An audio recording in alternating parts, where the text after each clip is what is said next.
10절까지 우리 한 절씩 교독하고요. 마지막 절은 다 같이 함께 읽어보겠습니다. 이사야서 43장 1절 말씀 제가 먼저 읽겠습니다. 야곱아, 너를 창조하신 여호와께서 이제 말씀하시느니라. 이스라엘아, 너를 조성하신 자가 이제 말씀하시느니라. 너는 두려워 말라. 내가 너를 구속하였고 내가 너를 지명하여 불렀나니 너는 내 것이라.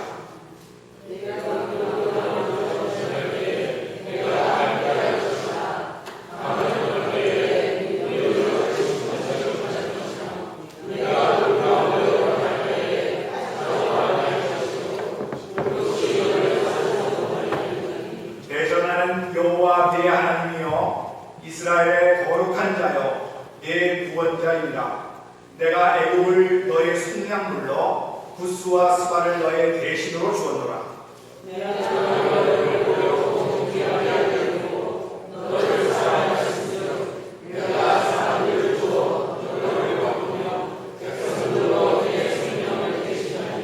두려워 말라. 내가 너와 함께하여 네 자손을 동방에서부터 오게 하며 서방에서부터 너를 모을 것이며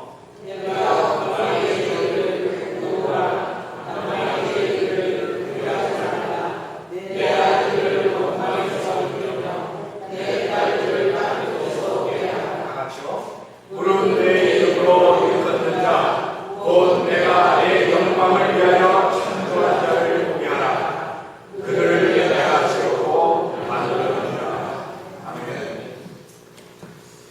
오늘 우리에게 말씀을 전해주실 목사님은 이 OMF 선교회, Overseas Mission Fellowship이라고 하는 이 선교단체에 특별히 미주 한인 선교부 담당으로 사역을 하고 계시는 전정일 목사님이십니다. 전정일 목사님은 캘리포니아 산호세에서 오셨는데요. 저하고는 오랫동안 친구입니다. 독일에서 군대에 같이 공부를 했었고요. 우리 둘 다가 목사가 될 줄은 아무도 몰랐었습니다. 그런데 이렇게 목사가 되어서 여러 가지 다른 그런 사역을 하면서 우리 하나님 앞에 영광을 돌리고 있는데요. 우리 전정희 목사님 오늘 나오셔서 하나님의 말씀을 전해주실 때에 부르심이라고 하는 그런 제목을 가지고 말씀을 전해주실 때에 여러분 큰 은혜가 있게 되기를 우리 전정희 목사님 나오실 때에 우리 박수로 환영해 주시기 바랍니다.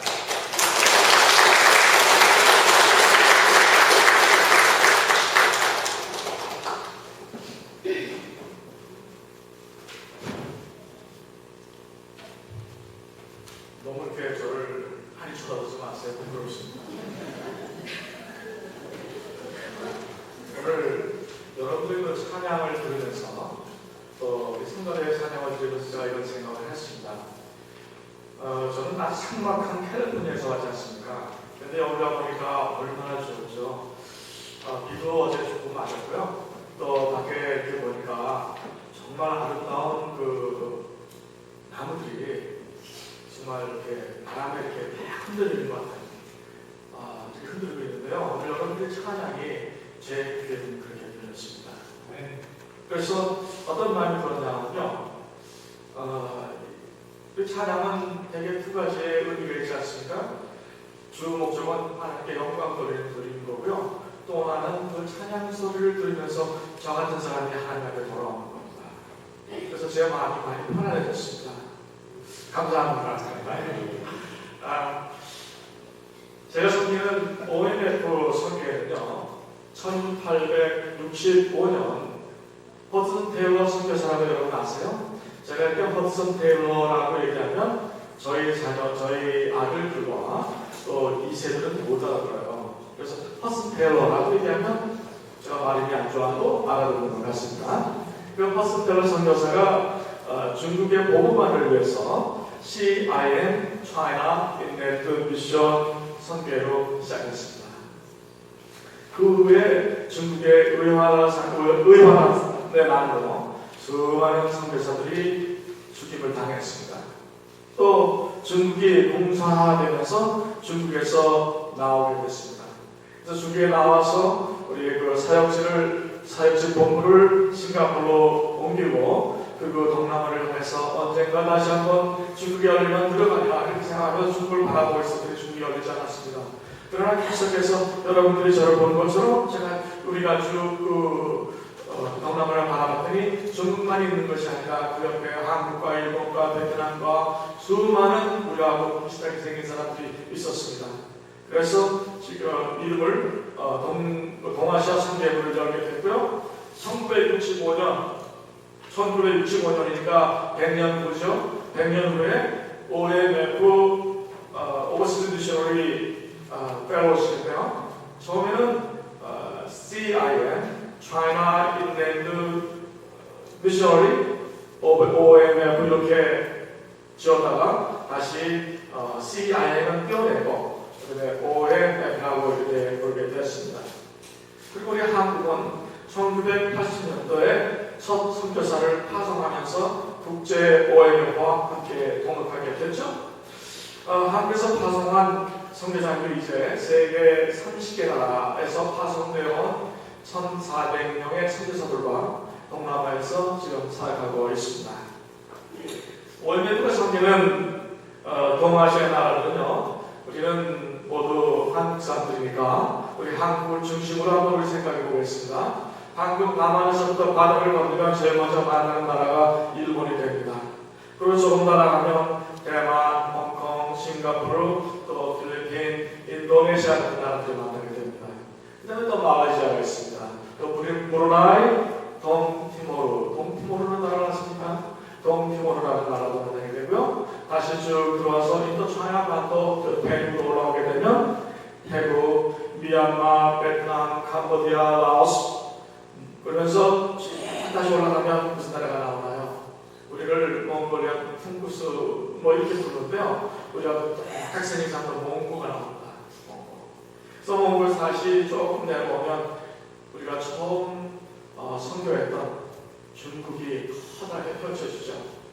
그래서 중국에서 조금 더 남쪽으로 내려오게 되면 어떤 나라가 만나게 될까요? 네, 북한을 만나게 됩니다. 그래서 이 북한까지 18의 나라의 나라를 세계 30개 나라가 사역하는 것입니다. 이 지역들은요, 세계 인구 75개 인구 중에서 3분의 1이 사는 곳입니다. 우리와 비슷하게 생긴 사람들이 3분의 1 그 이상이 동남아에 있습니다.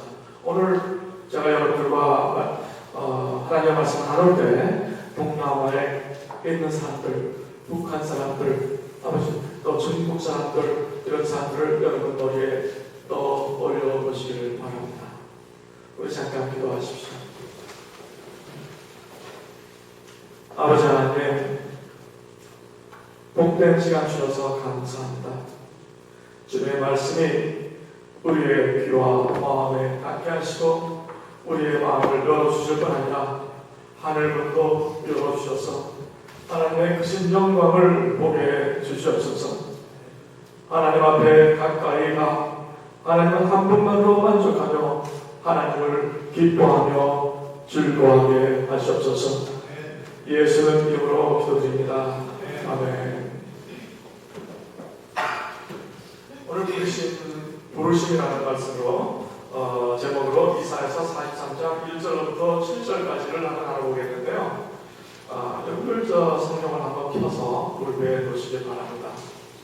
이 말씀을 나누기 전에 우리가 머릿속으로 생각해 될 일이 있습니다. 하나님께서는 어떤 목적을 가지고 계실까? 우리는 어떤 삶, 어떤 길을 지금 걸어가고 있는 존재들일까? 우리의 삶에서 가장 중요한 것은요, 속도가 아니라 방향이라고 하는 말이 있습니다. 우리는 빨리빨리 하는 쪽이 되지 않습니까? 그러나 그 속도보다 중요한 것은 우리가 가야 하는 방향이라는 것입니다. 우리가 얼마나 빨리 가야 하는가 더 중요한 거 아닙니다. 어떤 방향으로 우리가 가고 있는가 오늘 여러분 한번 생각해 보시기 바랍니다. 하나님께서 오늘 우리를 부르시면서 하나님은 내가 너를 참 좋아했다. 내가 너를 사랑한다. 내가 너로 영광 받겠다. 세상의 모든 사람의 기회를 들고 나오게 하시겠다. 여러분들께 말씀하고 계십니다.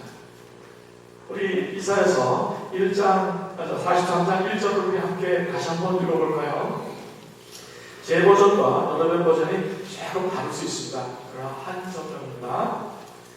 야곱아 너를 창조하신 여호와께서 지금 말씀하십니다. 이스라엘을 주시니가 말씀하십니다. 너는 두려워하지 말라. 내가 너를 구속하였고 내가 너를 지명하여 불렀나니 너는 내 것이라. 하나님께서 우리에게 너는 내 것이라 이렇게 말씀하세요. 두려워하지 말라. 너는 내 것이라. 이 하나님의 말씀을 싫어하는 분 계십니까? 하나님이 너는 내 것이라 이렇게 말씀하시는데 아니요 이렇게 해서 생각하시는 분 계세요? 아닐 겁니다. 우리가 답답하고 힘들 때 우리는 이 말씀으로 늘 힘을 얻습니다.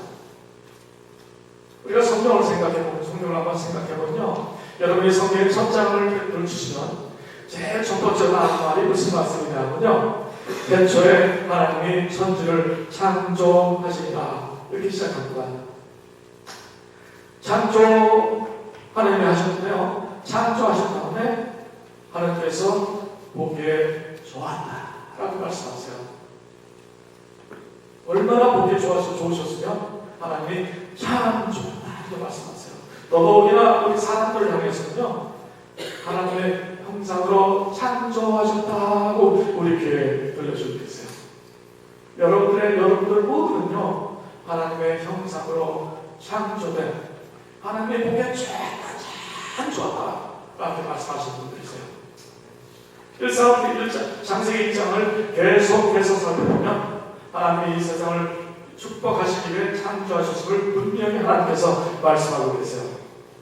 그렇기 때문에 하나님은 이 세상을 만드실 때 대충 만드신 게 아닙니다.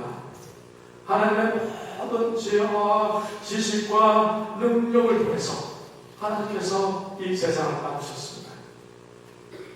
여러분 시편 읽으시면 자주 읽으세요. 시편 104편은요. 하나님께서 이 세상을 얼마나 신묘막측하게 만드셨는지를 잘 묘사하고 있습니다. 지금 참 좋은 계절입니다. 계절이 바뀌어가면서 가장 아름다운 계절, 지금 가을입니다. 그 가을 중에서 지금 기뻐하면서 모든 색깔이 물들고 있습니다. 하나님의 섭씨예요. 오늘 여러분 이 가을, 기뻐하는 가을 우리 예배 끝난 후에 낙목 밑에서라도 좀 앉으셔서 시편 104편을 한번 읽으시면서 음미해보세요. 얼마나 하나님의 만드신 이 세상이 아름다운 세상으로 멋진 세상으로 하나님께 만드셨는지 여러분 한번 음미해보시기를 바랍니다. 세상을 창조하신 후 하나님께서 보시기에 좋았다라고 하셨다고 말씀드렸습니다. 무슨 말씀일까요? 하나님이 보시기에 좋았다. 정말 좋았다. 참 좋았다. 그걸로 끝나는 걸까요? 아닙니다. 하나님께서는 내가 원하는 대로 세상이 만들어졌다. 내가 원하는 대로 내 형상대로 사람들이 만들어졌다. 라고 말씀하시는 겁니다. 하나님이 창조하신 세상을 향해 원하셨던 것, 그게 도대체 뭘까요? 여러분들이 하나님은 왜 세상을 만드셨는지, 하나님이 왜 나를 만드셨는지 한번 생각해 보신 적이 있으세요? 창세기 1장 22절로 가면요, 하나님이 그들에게 복을 주시며 이르시되 생육하고 번성하여 여러 바닷물에 충만하라. 새들도 땅에 번성하라 말씀하셨는데요, 하나님께서 보시기 좋게 세상을 그렇게 안전하고 놀랍게 창조하신 이유가 바로 이 세상을 복 주시겠다라는 말씀입니다. 생육하고 번성하고 땅에 충만하라는 말은요, 축복에 대한 물리적인 표현이에요. 우리가 알아들을 수 있도록 물리적인 표현으로 주신 말씀입니다. 우리가 성경을 계속해서 읽어가다 보면 1장 26절 28절로는요, 하나님의 의도를 좀 더 분명하게 알아볼 수가 있습니다. 26절입니다. 8절, 28절까지 읽겠습니다. 하나님이 이르시되 우리의 형상을 따라 우리의 모양대로 우리가 사람을 만들고 그들로 바다의 물고기와 하늘의 새와 가축과 온 땅과 땅에 기는 것과 기는 모든 것을 다스리게 하자 하시고, 하나님이 자기 형상 곧 하나님의 형상대로 사람을 만드되 남자와 여자를 창조하시고 하나님이 그들에게 복을 주시며 하나님이 그들에게 이르시되 생육하고 번성하여 땅에 충만하라. 땅을 정복하라. 바다의 물고기와 하늘의 새와 땅에 움직이는 모든 생물을 다스리라 하신다. 조금 더 분명해지죠? 제가 이렇게 성경을 비슷한 구절을 읽으면요, 저희 집사람은 늘 저라고 뭐라고 그러냐면요, 왜 똑같은 말을 계속해서 하고 또 계속해서 하고 할아버지처럼 그렇게 하냐, 그렇게 얘기합니다. 근데 제가 실제로 할아버지입니다. 그러니까 제가 할아버지 같이 얘기해도 여러분들께서는 우리 집사람처럼 이렇게 따라주지 마시기 바랍니다. 하나님 말씀을 읽고 또 읽어서 우리가 우리 마음속에 아주 깊숙이 그 깊숙이 인쳐지도록 새겨지도록 해야 되는 것입니다. 그래서 우리 마음속에 그 성경 말씀이 하나님의 의도가 이런 것이구나, 하나님께 내가 이렇게 말씀해 주시는 것을 깨달아야 된다는 것입니다. 자, 하나님께서는 피조물 중에서 최고의 존재로 우리 인간을 하나님의 형상을 따라 만드셨습니다. 제가 말하는 게 아니라 성경에서 하나님이 이렇게 말씀하고 계시는 거죠. 그런데 하나님이 우리로 하나님을 함께 하신 이유가 있습니다. 하나님 안에 계신 그 좋은 것들, 하나님께서 그 좋은 것, 그 복 주시기 위해서, 복을 더해서 주시기 위해서 하나님의 형상 중에서, 하나님의 형상을 함께 하시고 하나님의 형상 중에서 내적 자질, 공의와 사랑과 거룩과 양식과 그리고 창의력 같은 것들도 우리에게 허락하셨습니다. 그래서 여러분들이 그림도 그릴 수 있게 하시고요, 또 성가대에서는 찬양할 때 이렇게 하면 더 영광되게 우리가 부를 수 있겠구나 하는 창의력을 나타낼 수 있도록 해주신 것입니다. 또한 특별히 하나님께서는요, 특별히 우리에게는 창조하신 다른 만물과는 다르게 탁월한 복을 주셨습니다. 그게 뭘까요? 우리의 이름도 지어주셨어요. 창세기 5장을 가면요, 이전에 뭐라고 할까요? 남자와 여자를 창조하시고 하셨고, 그들이 창조되는 날에 하나님이 그들에게 복을 주시고 그들의 이름을 사람이라 일컬으셨다. 사람이라는 말은요, 우리가 우리에게 주신 게 아닙니다. 우리가 다른 사람을 주신 게 아닙니다. 하나님께서 우리에게만 사람이라는 이름을 주셨습니다. 예로 사람들은요, 아무 생각 없이 사람답게 살아야지 이렇게 얘기합니다. 우리는 사람입니다. 하나님이 붙여주신 이름대로 우리는 살아가는 것입니다. 두 번째로 하나님께서 사람에게 내가 너를 사랑한다 하셨어요. 오늘 본문 2절로 4절입니다. 내가 물 가운데로 지날 때 내가 너와 함께 할 것이라. 강을 건널 때 물이 너를 침몰하지 못할 것이며 내가 불 가운데로 지날 때 타지도 아니할 것이요 불것이 너를 사지도 못하리니 대저 나는 여호와 내 하나님이요 이스라엘의 거룩한 이요 내 구원자입니다. 내가 애굽을 너의 성리한 불로 구수와 수발을 너를 대신하여 주었다. 내가 내 눈에 보여놓고 존귀하여 내가 너를 사랑하였은즉 내가 내 대신 사람들을 내어주며 백성들이 내 생명을 대신하리니.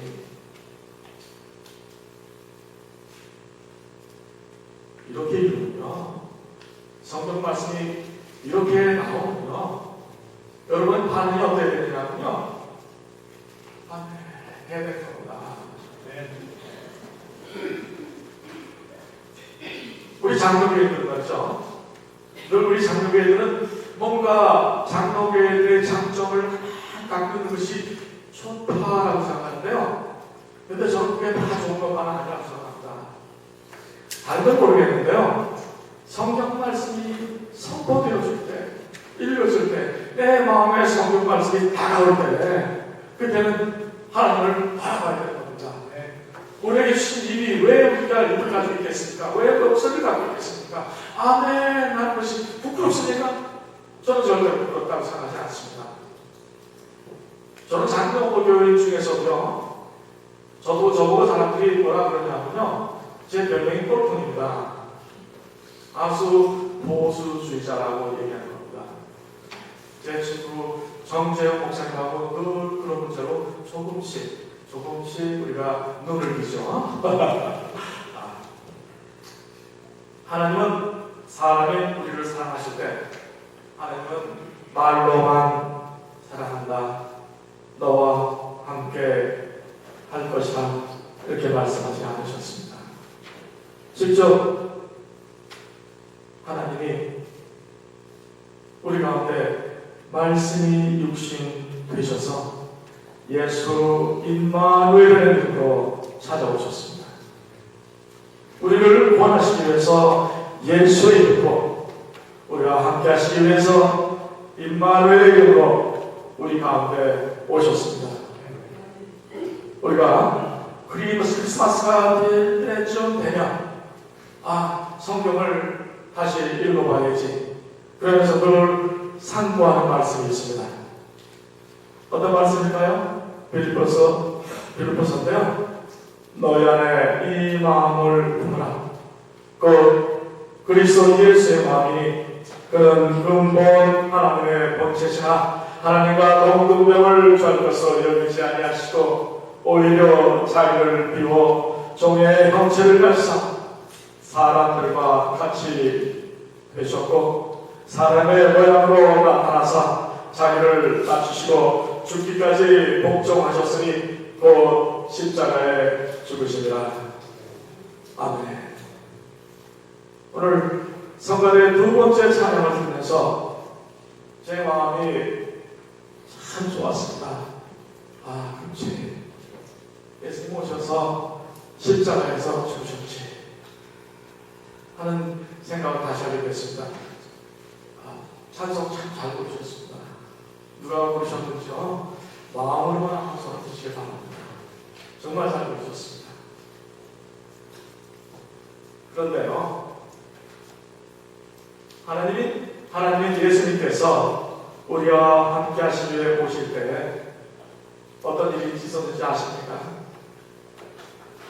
하나님께서 우리에게 오실 때 하나님으로서 가지고 계신 것들을 포기하고 오셨어요. 영광버리고 오셨다고 우리가 찬양했습니다. 영광버리고 오실 때 첫 번째로 예수님은요, 그 지위와 신분, 그것을 포기하고 이 세상에 오셨어요. 하나님의 아들로서 누렸던 권리와 특권과 권세를 포기하시고요, 섬기는 자로서 가난한 자와 힘없는 자의 친구되어 주시며 병든 자를 고쳐주시고 굶주린 자를 먹이시고요, 더러운 자를 보살펴 주시고, 그리고 버림받은 자들과 교제하려 하시려고 오셨습니다. 두 번째로 예수님은 독립심도 포기하셨습니다. 하나님이신 예수님은요, 뭐든지 독생자로서 하실 수가 있습니다. 그런데요, 독립적으로 행동하지 않으셨어요. 독립적으로 행동하지 않으시고 사람들과 더불어 사실 때 사마리아 여인에게는 물을 달라고 이렇게 부탁하시고요, 다른 사람들의 집에 머무르시고요, 해와 나리와 다락방과 그 다락방도 빌리셨고요. 심지어는 어떤 일이 있는지 아세요? 빌린 무덤에 장사되기까지 우리 사람들에게 의존하셨습니다. 세 번째는요. 그리고 예수님은 하늘의 대상에서 면제받는 뜻과도 포기하셨어요. 우리가 다른 나라로 가는 대상만 돼도 면제권이 있습니다. 그러나 하나님은 그 면제받는 뜻과도 포기하고 오셨습니다. 그래서 예수님은요, 시험과 슬픔과 한계와 위험과 공핍이나 고통 그리고 고독으로 죽음의 이름 그래도 그대로 노출해 오셨습니다. 여러분, 아무리 살아봐도요, 제가 이렇게 오래 살지는 않았는데요, 제가 할아버지라고 그러지 않습니까? 그래서 저도 조금은 이제 살았는데요, 인생이 정말 힘들어요. 정말 인생이 힘듭니다. 인생은 늘 불안하고 안타깝습니다. 때때로 큰 파도가 막 몰려옵니다. 나를 타박한 고통 속에서 아주 그냥 고민하면서 있게 돼요. 인생은 의지할 때 없을 때가 있습니다. 정말 많습니다. 사람들은 나를 의심하고 나를 미워하고 그리고 나를 떠나갈 때가 있습니다. 때때로 찾아오는 그 위험과 사고와 죽음의 소식들은 나를 막 절망 속으로 이렇게 빠뜨립니다. 인생은 정말 힘들고 어렵습니다. 그런데요, 아무리 인생이 힘들고 어렵다고 해도요, 괜찮습니다. 힘든 나를 붙잡아 일으켜 세우시는 하나님이 나와 함께 계십니다. 아무리 세상이 불안하고 해도 괜찮습니다. 영원한 소망을 주시는 하나님이 나와 함께 계시기 때문에 괜찮습니다. 큰 바다가 인생에 밀려와도 괜찮습니다. 어떤 문제보다도 더 크신 하나님께서 나와 함께 하시기 때문에 괜찮습니다. 아무리 이 세상에 의지할 것이 없다고 해도 또 괜찮습니다. 나와 함께 하신 하나님을 의지하면 되기 때문에 그렇습니다. 아무리 사람들이 나를 떠나간다고 해도 괜찮습니다. 끝까지 변함없이 나를 사랑해주시는 하나님이 나와 함께 계시기 때문에 많은 사람들이 나를 의심하고 미워하도 괜찮습니다. 생명을 주시기까지 나를 사랑하시는 하나님이 나와 함께 하시기 때문입니다. 아무리 인생의 갈 길이 멀고 험하다고 해도 괜찮습니다. 실패와 낙심을 이기고 승리하게 하시는 하나님이 나와 함께 계십니다. 괜찮습니다. 우리 이민 와서 또 이어가서 힘들고 어려워도 괜찮습니다. 하나님이 계시기에 괜찮고요. 그분이 우리 가운데 오셨으니까 이제 더욱더 괜찮고요. 그리고 세상 끝날까지 우리와 함께 하실 것이라고 약속해 주셨으니까 괜찮습니다. 하나님은 우리는 하나님의 축복의 대상입니다. 우리는 하나님의 구원의 대상입니다. 하나님은 우리를 사랑하세요. 세 번째로, 하나님께서 인간에게 내가 너로 영광을 받으시겠다 하셨어요. 실수할 말씀이죠. 내 이름으로 불려주는 모든 자, 곧 내가 내 영광을 위하여 창조한 자를 보게 하라. 그를 내가 지었고 그를 내가 만들었느니라. 하나님께서 세상 모든 피조물을 만드신 이유가 있습니다. 목적 없이 만들어진 피조물은 아무것도 없습니다. 우리가 사용하는 물건들죠. 예를 들어볼까요? 지금 제가 이 마이크폰을 사용하고 있습니다. 이 마이크폰을 만들어진 목적은요, 제가 이쪽을 향해서 한번 얘기를 해보겠습니다. 여러분 안 들으시죠? 제 목소리를 증폭시켜서 여러분들에게 스피커를 통해서 잘 들리도록 만들어진 것이 이 마이크로폰입니다.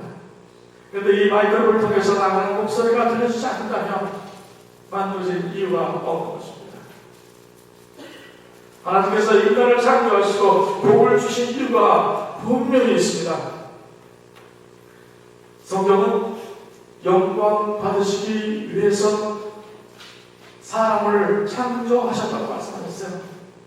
하나님은 하나님의 영광을 위해서 인간을, 사람을 만드셨다고, 창조하셨다고 분명하게 말씀합니다.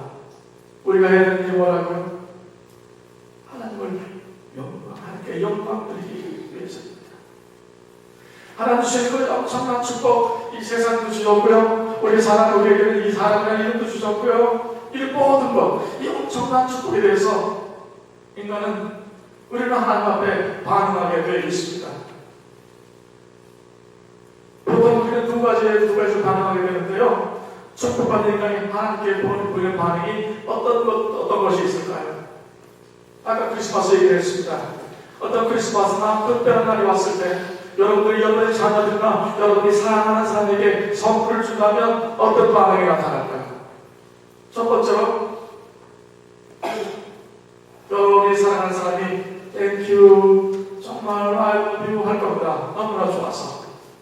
그리고 가까이 다가오겠죠. 여러분의 자녀들이 고맙습니다, Thank you, grandpa 하면서 반응하고요. 그리고 그 품속으로 달려와서 안길 것입니다. 그렇습니다. 그 받은 축복을 기뻐하고 즐겨하면서 선물을 준 대상에게 대해서 감사할 것입니다. 즉 인간은 하나님을 즐거워하고 기뻐하며 경배하는 것입니다. 찬양하는 것입니다. 두 번째는 축복을 준 대상에게 가까이 다가가는 것입니다. 즉 인간이 하나님께 보이는 반응은 그분께 가까이 다가가는 것입니다. 여러분, 하나님 앞에 멀리 떨어지지 않으시기를 바랍니다. 하나님 앞에 가까이 나가십시오. 자, 계속해서 창세기를 하나 더 하겠습니다. 창세기 3장으로 가면요, 9절부터 10절의 말씀을 우리가 한번 역으로 생각해 보게 되면 어떤 말씀이 우리에게 오게 되냐면요, 아담과 하나님의 관계를 생각해 보게 됩니다. 아담과 하나님의 관계는요, 함께 거니는 관계였습니다. 즉 창조주 하나님과 영원히 가까이 하고 그와 동행하는 그런 반응을 하나님이 이 세상을 창조하시고 나타나지를 하나님께서는 원하셨던 것입니다. 이 모든 과정을 통해서 하나님께서는 그분의 목적인 모든 피조물들에게 영광을 받으시는 일을 이루시는 것입니다. 영광이죠. 영광이 무슨 말일까요? 아침에 우리 정재영 목사님이요, 그렇게 딱딱하게 목사님하지 말고 영광 보십니까? 그걸 만나면 좀 유머를 좀 가지세요. 그래서 그랬습니다. 여러분들은 얼마나 저렇게 유머가 풍부하신 목사님과 함께 하시는지 여러분들의 모릅니다. 여러분, 저는 그렇게 유머를 잘 말하는 줄을 모릅니다. 왜 영광을 보십니까? 굴비가 아니고요. 왜 이렇게 얘기 못합니까? 저는 그런 걸 생각할 수가 없습니다. 어떻게 그런 생각들을, 하나님의 그런 특별한 은사를 저 목사님께 주셨습니다. 아주 창조적인 생각을 주셨어요. 영광을 다시 돌아오겠습니다. 그 영광이라는 뜻이, 영광이라는 말이 하나님의 본질적인 가치와 아름다움의 진가가 영광이라고 우리가 정의를 해보면요, 그 영광이 드러나지고 인정되고 확인되는 방법이 뭘까요? 바로 우리는 예배라는 개념을 생각하고 있는 것입니다. 우리가 하나님 앞에 나와서 찬양하고 예배드리면서 하나님께 영광을 드리게 되는 것입니다. 영광, 그 주어진 가치와 그 명예와 진가가 드러난 방법을 보통 우리는 네 가지 사이로 생각해 볼 수가 있습니다. 첫째는 그 존재가 가지고 있는 탁월함입니다. 전지와 전능과 그 거룩, 이러한 것들입니다. 이것을 가지고 있어야 됩니다. 하나님은 전능하신 분이고 전지하신 분이고 거룩하신 분이고요. 그 내면에는 수도 없이 우리가 생각하지 못하는 아름다운 것들이 있습니다. 두 번째는 하나님이 갖고 계신 그 존재감이, 그 탁월함, 그 영광이 드러나질 것입니다. 그러면 우리는, 사람들은 그 탁월함을 우리가 보게 됩니다. 그리고 사람들은 그 탁월함, 그 본 탁월함에 반응하는 것입니다. 따라서 하나님의 영광이라는 말에는 하나님의 영광스러운 존재시고 하나님의 영광이 나타나고 우리는 계시라는 어려운 말을 사용합니다. 우리 머리에 들어오지 않는 계시, 이렇게 우리 얘기하고 있습니다. 그러나 하나님의 영광이 우리에게 눈으로 보여지고 귀에 들리고 마음에 오고 우리가 가지고 있는 하나님 주신 똑같은 형상으로 그 내적인 능력으로 우리는 하나님을 생각하게 되는 것입니다. 그것이 우리가 하나님의 영광을 본다는 말로 우리는 말하는 것입니다. 그러면 우리는 하나님의 영광을 돌리고 반응하는 관계를 갖는 것입니다. 관계가 된 것이죠. 그래서 성경에는 하나님의 영광을 가지고 계시고 하나님의 영광이 드러나고 하나님의 영광을 보고 하나님께 영광을 돌린다라는 말을 사용하는 것입니다. 이런 하나님의 탁월하심은요, 하나님이 두 가지로 우리에게 계시하셨습니다. 하나님은요, 피조물의 창조를 통해서 계절이 바뀌고 아름다운 그 낙엽이 생기고 또 이 근처 바닷가에서 많이 나는 랍스터 같은 것도 우리가 보게 되고 먹게 되고 하는 창조를 통해서 우리가 알게 되죠. 또 한 가지는요, 여러분들이 손에 들고 계시는 성경을 통해서 자세히 알게 될 겁니다. 그래서 이 둘을 통해서 우리는 하나님의 탁월하심을 우리는 더 풍성하게 우리 마음속에 갖게 되는 것입니다. 하나님의 탁월하심은요, 인간을 구원하시고 그 인간을 통해서 영광을 받음을 통해서 또 드러나게 될 것입니다. 네 번째입니다. 보통 정재영 목사님은 보통 한 세 가지 얘기하시죠. 근데요, 제가 언제 오겠습니까? 전 네 가지 얘기하고요. 그리고 생각이 나면 하나씩 더 할 수 있습니다. 네 번째로 하나님께서 인간에게 세상의 모든 사람들이 하나님께 예배드리러 나오게 하시겠다 하셨습니다. 5절로 7절까지 우리 다시 한번 읽어보겠습니다. 두려워하지 말라. 내가 너와 함께하여 내 자손을 동쪽에서부터 오게 하며 서쪽에서부터 너를 모을 것이며 내가 동쪽에 이르기를 내놓으라. 남쪽에 이르기를 가둬두지 말라. 내 아들들을 먼 곳에서 이끌며 내 딸들을 땅 끝에서 오게 하며 내 이름으로 불러주는 모든 자, 또 내가 내 영광을 위하여 창조한 자를 오게 하라. 그를 내가 지었고 그를 내가 만들었느니라. 어떤 반응을 하셔야 된다고요? 네. 아멘. 그렇습니다. 아까부터 조금 나아지셨어요. 이제 자주자주 아멘 하십시오.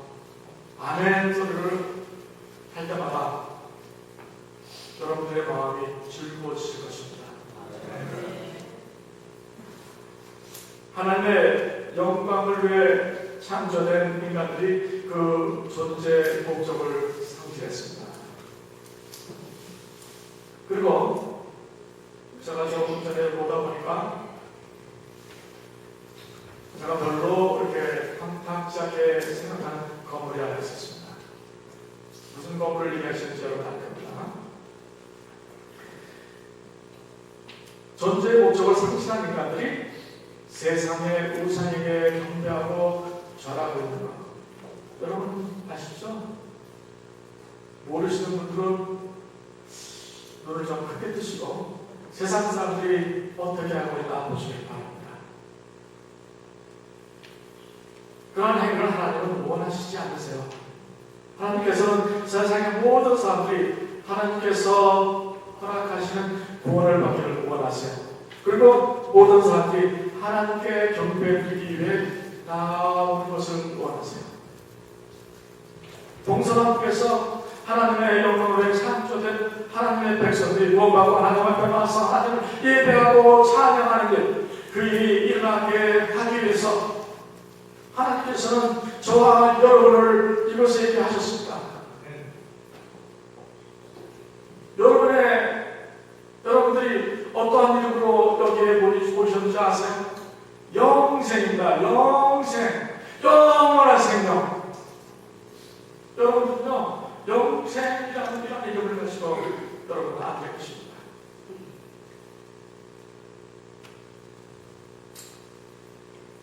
지금 동서남북에 하나님의 영광을 위해 창조되었지만 그 사실을 몰랐던 민족과 나라와 사람들이 우리의 이웃에 살고 있습니다. 내 옆집에 하나님을 모르는 사람들, 하나님을 거역하는 사람들, 우상을 숭배하는 사람들에 따라서 그런 사람들 살고 있습니다. 내 옆집에 누가 사는지 살펴보지 않은 분 계십니까? 있을 것입니다. 내 옆집에 누가 사는지도 모르는 분들도 계실 것입니다. 그러나 누군가가 그들에게 하나님이 어떤 분이신지 알리셔야 될 거라고 저는 생각합니다. 여러분 그렇게 생각이 안 드십니까? 내 옆집에 사는 사람이 죽어가고 있는데 저 사람을 살려야 하는 그런 책임감을 여러분 느끼지 않으십니까?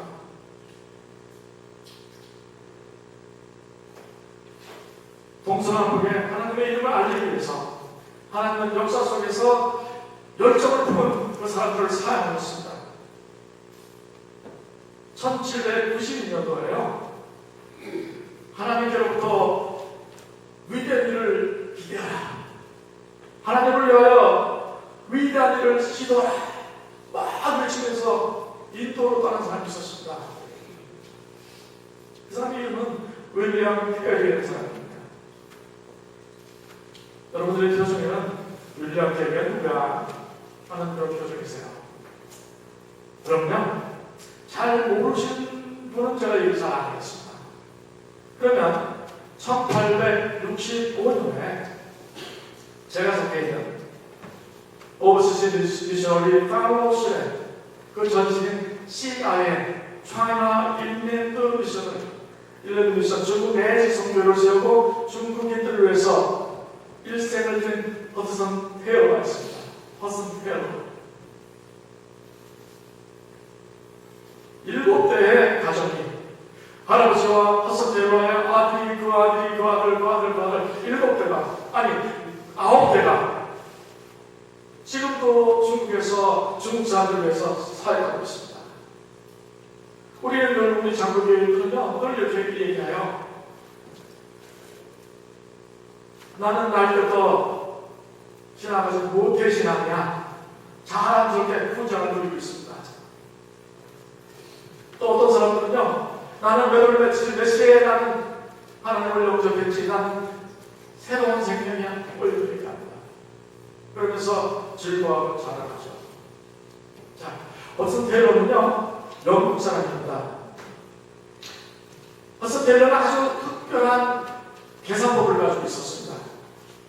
그 특별한 계산법을 가지고 자기 민족인 영국 사람들을 질타하던 사람이에요. 한 마리의 양만 품고 있으면 나머지 아홉 마리를 어떻게 할 거냐? 라고 말하던 사람이에요.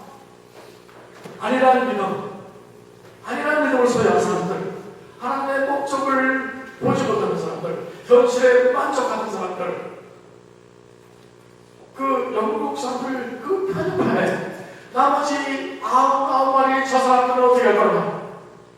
그게 묻던 사람입니다. 그 버슨 테일러가 중국寧波라는 곳에서 복음을 전합니다. 혹시 중국에 다녀오신 분은 상하이는 대부분 아실 겁니다. 상해. 우리 한국 사람은 상해라고요. 한국어를 얘기하죠. 그 상하이에서 한 100마일 정도가 떨어져 있는 곳입니다. 그寧波라는 곳에서 복음을 전할 때 그 청중들 속에 국수 장수, 그러니까 국수탕은 상이고 우리 식으로 얘기하면 장수예요. 그러니까 그 중국에 가보니까 상은 어떤데요? 그 국수탕은 상이고 불교 신자의 우두머리입니다. 그 사람의 이름은 니라는 사람이에요. N-I 이렇게 쓸 겁니다. 니라는 사람인데요. 그분이 청중 속에서 설교를 듣고 있었습니다. 그 말씀을 다 들은 후에 그분이 청중 속에서 벌떡 일어났습니다. 그러고 말합니다. 나는 우리 아버지와 마찬가지로 오랫동안 진리를 찾아다녔습니다. 먼 곳까지 진을 찾아서 여행했지만 찾지 못했습니다. 불교와 유교와 도교에서는 안식을 찾을 수가 없었습니다. 그런데 오늘 나는 저 사람이 말하는 그 말씀 안에서 안식을 찾았습니다. 이제부터 나는 예수를 믿겠습니다. 그리고 즉시 그분은 그가 인도하는 불교 모임으로 달려갔습니다. 거기서 달려가서 나는 이제부터 예수를 믿습니다. 내가 왜 다른 것을 믿게 되었는지 아주 힘있게 자기들 모여서 얘기를 했습니다. 그런데요, 아주 놀라운 일이 났습니다. 다른 한 사람이 그 니의 말을 듣고서, 전하는 말을 듣고서 나도 예수를 믿겠습니다. 여러분, 이럴 때는 또 어떻게 말씀드리는지 아세요? 다른 말도 있습니다. 할렐루야. 이런 말도 있습니다. 어때요? 그 중국인 네가 영국 사람은 복음을 들은 지 얼마나 되었나요? 라고 허스텔러에 물었습니다. 그 말을 들은 허스텔러는요, 수백 년 됐죠. 어눌하게, 왠지 어눌하게 답할 수밖에 없었습니다. 그렇게 어눌하게 답하는 수백 년 되었습니다. 어눌하게 답하는 허스텔러에게 네가 다시 말합니다. 나의 아버지는 수십 년 동안 진리를 찾다가 찾지 못하고 돌아가셨는데 왜 당신은 이제 왔습니까? 왜 좀 더 일찍 오지 않았습니까? 하는 그 질책에 허스테일의 가슴이 무너지는 듯 아팠다는 것입니다. 이거요, 우리가 잘 알고 기억하는 사람들 얘기를 하겠습니다. 우리가 잘 아는 사람들이 있습니다.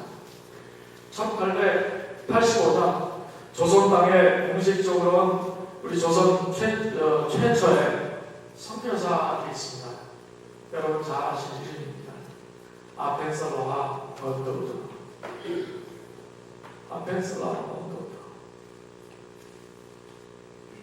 특별히 이 언더우드 선교사님의 그 기도를 읽고 있으면요, 그러면 저는 지난날을 생각하게 됩니다. 그리고 동아시아 여러 나라의 그 우리와 비슷하게 생긴 사람들을 생각하게 됩니다. 우리 언더우드 목사님의 기도를 한번 잠깐 묵상해 볼까요? 언더우드 선교사님의 기도를 들려드리겠습니다. 제목은 보이지 않는 조선의 마음입니다. 선교의 기도의 제목이 그 언더우드 선교사님이 주셨을까요? 그렇지 않습니다. 그가 보이지 않는 조선의 마음 이렇게 주셨습니다. 주여, 지금은 아무것도 보이지 않습니다.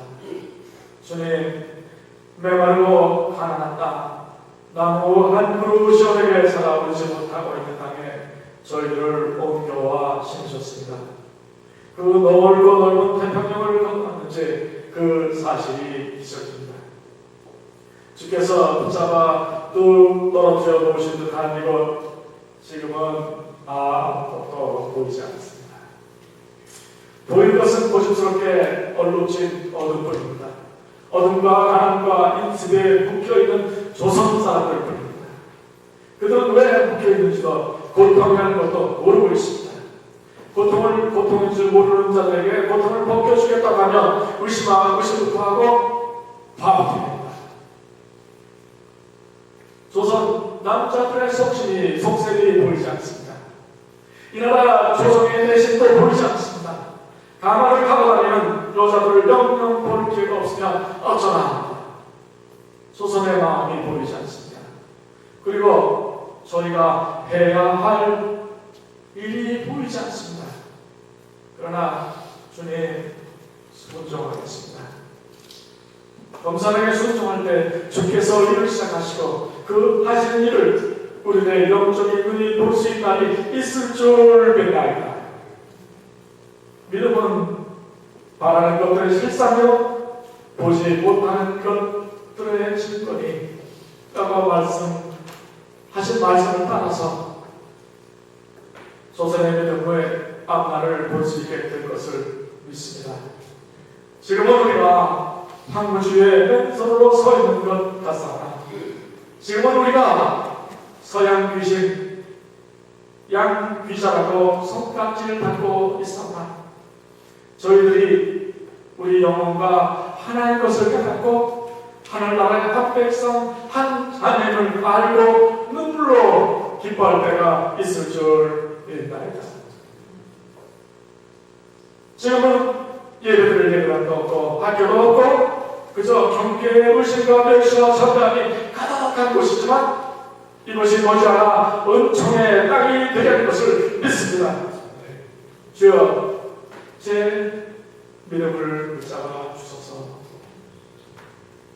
아멘. 세상에는 아직도 스스로 복음을 전할 수 없는 민족, 교회가 없는 민족, 그러한 민족들이 대략 8천여 개가 존재한다고 합니다. 교회 8천개가 존재하는 것이 아니라 그런 민족 8천개입니다. 그런 민족 8천개가 세상에 존재하는 것입니다. 이들은요, 세상 인구의 3분의 1에 해당하는 사람들입니다. 세상 인구 3분의 1은 아직도 하나님을 모르고 하나님의 누구신지 모르고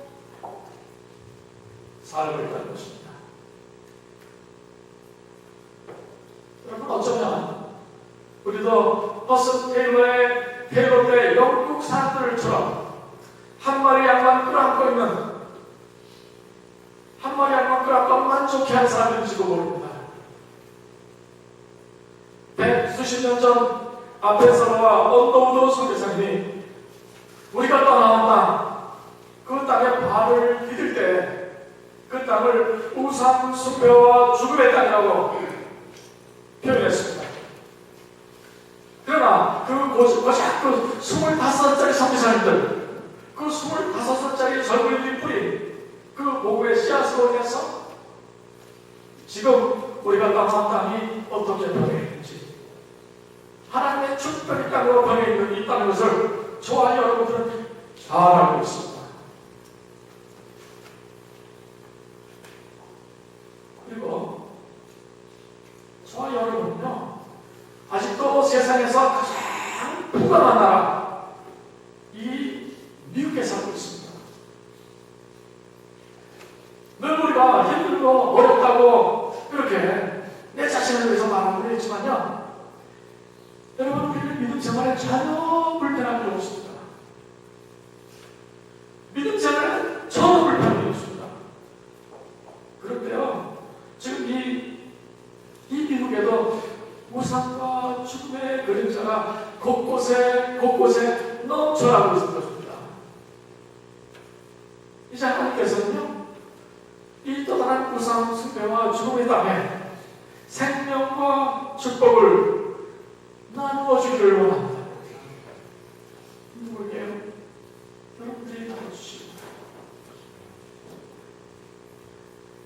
동서남북 온 세상에서 하나님의 영광을 위해 창조된 하나님의 백성들이 모두 하나님께 나오는 역사가 일어나도록 하나님은 놀라운 하나님의 창조의 목적, 우리 인생의 목적, 우리 삶의 방향을 알지 못하는 사람들에게 하나님의 목적을 전하도록 교회들을 부르고 계십니다.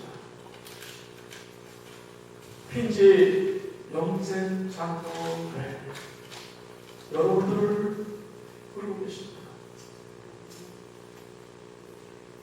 핀지 영생 장로교회에서 성경의 마지막 책, 그 마지막 책에서 울려 퍼지는 온 세상 각 나라와 종족과 민족들이 함께 드리는 그 많은 그 물소리와 같은 찬양이